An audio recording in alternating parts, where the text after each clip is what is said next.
एक बात आपको और बता दें, ध्यान से सुनिए। आप सब लोग ब्रज के मंदिरों में दर्शन करोगे, कहीं भी दर्शन करते हो तो चरणामृत लिया जाता है। चरणामृत लेते, भगवान का चरणामृत निर्माल्य हो जाता है। भगवान से जो चीज जुड़ गई वो भगवान हो जाती है। भगवान का चरणामृत जब भी लो, हाथ ऐसे करके नीचे एक वस्त्र लगाना चाहिए। क्यों लगाना चाहिए ये सुनिए। भगवान का चरणामृत पृथ्वी पर जिस जगह गिर जाता है उसको हनुमान जी महाराज अपनी जीभ से चाटते हैं। लोग क्या करते हैं, एक तो चरणामृत गिरा देते हैं और दूसरा क्या करते हैं, झूठे मुंह उसको लिया और फिर सर पर हाथ फेर लिया। ये एकदम अपराध है। ध्यान से याद रहेगी बात। चरणामृत कैसे लेना चाहिए? सीधे हाथ में लेना चाहिए। उल्टे हाथ में एक वस्त्र होना चाहिए जिससे वो बूंद वस्त्र में ही जाके सूख जाए, पृथ्वी पर नहीं गिरना चाहिए। दूसरी बात, आरती कैसे करना चाहिए? हमेशा भगवान के सीधे हाथ की तरफ आरती करना चाहिए। स्कंद पुराण के अनुसार जो व्यक्ति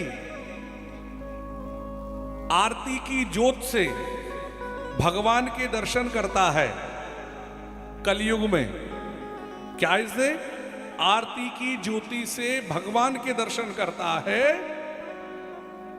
उसको अश्वमेघ यज्ञ का फल मिलता है।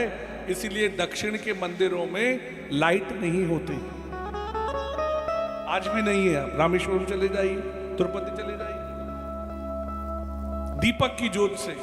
तो आरती कैसे करनी चाहिए? सीधे हाथ की तरफ करनी चाहिए और आरती करते समय हमारी पीठ किसी को नहीं दिखनी चाहिए। क्या ऐसा होता है? मैं कल भी देख रहा था, परसों भी देख रहा था। आरती माने क्या है? भगवान की नजर उतारना। और हम इधर से थाली इधर ली, इधर से थाली इधर ली। आर्त भाव से उतारना चाहिए। आपकी आंखों में जो ज्योति है वो भगवान की दी हुई है और मानसिक आरती करते हुए भगवान की नजर उतारनी चाहिए। कलयुग में छोटी छोटी क्रियाओं के बहुत बड़े बड़े फल है, क्योंकि आयु कम है और इस छोटी सी आयु में पता नहीं कौन सा पल आखिरी हो जाए। ये दोनों बातें अब आपको पता लगता है छोटे छोटे कितने अपराध हो जाते हैं। ऐसे ही आप यहां वृंदावन क्यों आए हो? उत्तर होना चाहिए, बांके बिहारी के लिए आए हैं। वृंदावन क्यों आए हैं? बोले वृंदावन में आनंद की प्राप्ति भगवान की शरणागति और शरणागति से मिलेगी। वृंदावन आओ तो केवल बिहारी जी के लिए आओ, उसके अलावा दूसरा कार्य नहीं होना चाहिए। यहां भोजन करो तो बोले बिहारी जी के भजन के लिए कर रहा हूं। यहां सोकर उठो तो बोले बिहारी जी के दर्शन करने हैं। बोले रात को सो तो बोले हे बिहारी जी मेरे सपनों में आ जाओ। रात को सोने से पहले भगवान से प्रार्थना करो, प्रभु आप मेरे सपने में आ जाइए। और सवेरे उठ जाओ तो बोले प्रभु दर्शन दो। भोजन करो तो बोले प्रभु आपने कृपा करी है। हर चीज को भगवान से जोड़ देना, ये वृंदावन में आने का हुआ।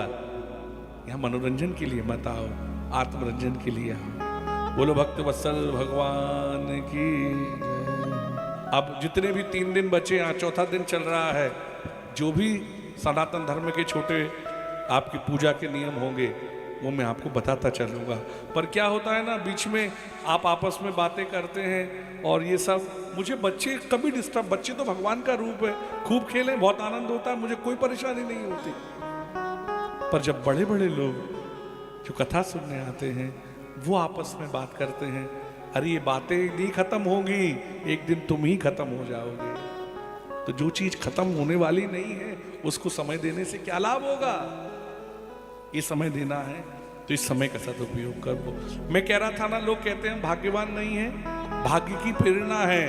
हर 1 घंटे में 17,000 लोग इस पृथ्वी को छोड़ जाते हैं।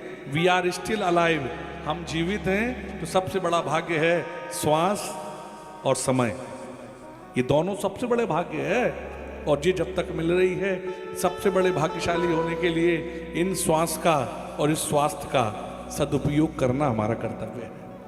वो ही कर्तव्य राजा यही समझा रहे हैं ऋषभ देव जी। ना देह देह भाजाम निर्लोके। इसलिए आप कथा सुनिए, कथा में मन लग जाएगा तो मन परिपूर्ण हो जाएगा।